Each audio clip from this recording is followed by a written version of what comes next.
you think the catharsis was in the audience as well then? That's what I mean. Yeah, that's primarily. that's where it was. Not in the actors. Yeah. Well, yeah, the cast, and this is just speaking from last night, was the show is a beast. It really is a thing that is hard to tame. I was just saying this, and that's okay.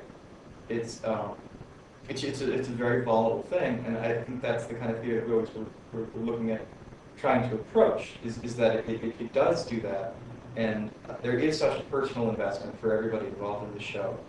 You can ask any of the actors or the designers, and I'll speak for myself, but the last, I guess for me 4 months, but the last month and a half with the actors and stuff has been a roller coaster, to put it very mildly, up and down every single day.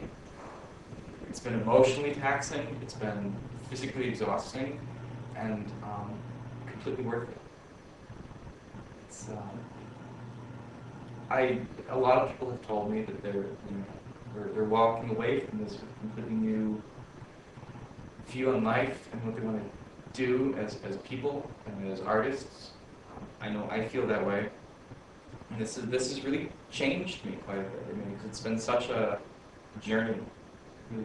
Yeah, I mean, I knew to a certain extent, you never know fully what happens in the theater, because you have an idea, but then how it is realized in real space with the people you're collaborating with, it will always turn out differently, but I didn't think that I would gain such a new perspective on it. Has changed me as an artist, and I'm so much more convinced now that this is what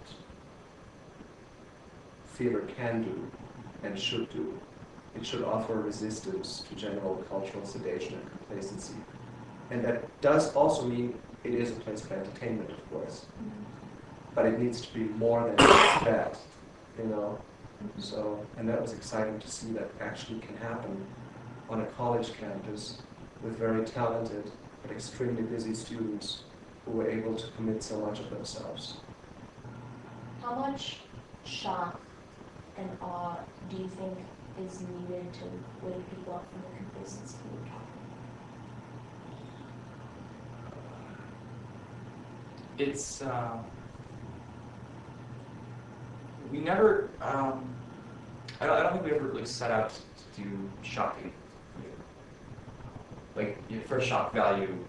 I think that what we did is we constantly tried to base what we were doing and addressing in a very scary reality. And this is where a lot of the research material came in. There are 4 specialists in the show too, who are either are or have been residents of either one of the 2 homeless shelters in town, and they come on stage and they give their testimonies of their own lives.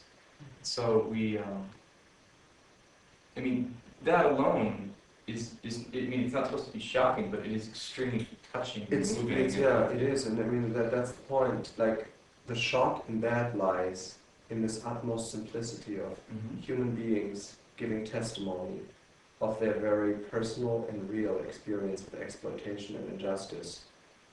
People that belong to a segment of society rather large, who doesn't traditionally get a voice or is being heard, other than through the representation of the political organs.